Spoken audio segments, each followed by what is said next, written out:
Boat 628, A Tony Neal Tale, Part 5 of 42, 8:02 a.m. Though Laurie Olson had now been married to Frankie for over 3 months, she still hesitated when filling out the section of the Nantahala Outdoor Center's release form that asked for next of kin. Maybe it was because she and Frankie had eloped. Maybe it was because they hadn't had anything like a honeymoon prior to the week-long Labor Day vacation loop they were currently enjoying. Or maybe it was just because they'd gone back and forth multiple times prior to getting married concerning whether or not she would take his last name, he would take hers. They'd hyphenate an Olson, McKiernan, or McKiernan Olson, or even merge and meld Olson with McKiernan into something fresh and new. Laurie really didn't know why she felt uneasy, but what she did know was that filling out a release form prior to her first whitewater rafting trip that basically said they weren't allowed to sue the NOC no matter what happened to who or what went wrong on their adventure made her feel uncomfortable. And Frankie's assurance that his younger cousin Patrick was going to be their river guide did little, if anything, to damp down the anxiety she felt.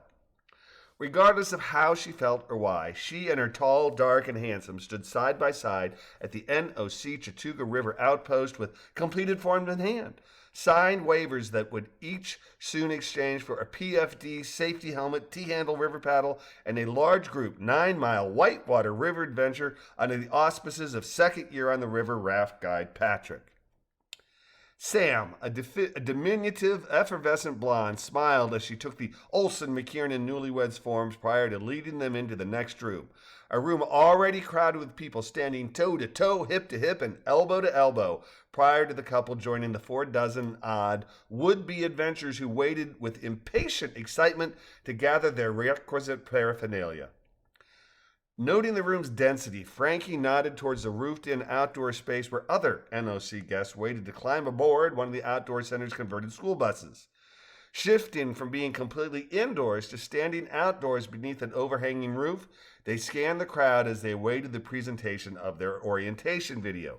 A move more and more many of the waiting dozens decided to follow as they balanced a desire for greater living space while still trying to dodge the decidedly lessening but still omnipresent rainfall that democratically reigned over all. "You excited?" Frankie asked of his bride, a bride who smiled, nodded, and ruminated before answering.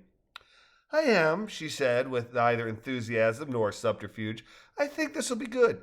"Good," Frankie said with a feigned look of shocked despair. "This is going to be Tony the Tiger territory." "I'm sure you're right," Laurie replied, tilting her head down and looking at her husband from the tops of her eyes. "Oh, hey," Frankie said, nodding towards Patrick. "There's Pat talking to those codgers over there. Wonder if they're the ones who are going to share our raft." "Got me," Laurie replied. "But you might want to look again," she said as she sized up the equally as tall and slender but red-haired, as opposed to the brunette of her husband, young man, speaking with 3 tall, gray-haired folks and a short brunette woman. "Looks like 3 AARPs, but one of these things is not like the other," she whispered, nodding at Rachel. "What do you think, daughter or GF?" "I'm going to go with nope, never mind," he said as the older man with a white Van Dyke put his arm around the younger woman's hip and drew her near as the 5 conversed. "Pretty sure she's not his offspring." "Good Lord, I hope not," Laurie whispered to Frankie as Patrick caught sight of his cousin. Turning back to the other 4, Patrick said, "If you filled out your waivers online, just go ahead and head over to the desk and Sam will get you going." "It's showtime," he enthused before walking away from the group of 4, beelining to Frankie and Laurie, wrapping Frankie in a bear hug and then offering his hand to Laurie and saying, "You must be Laurie. Heard nothing but great things about you.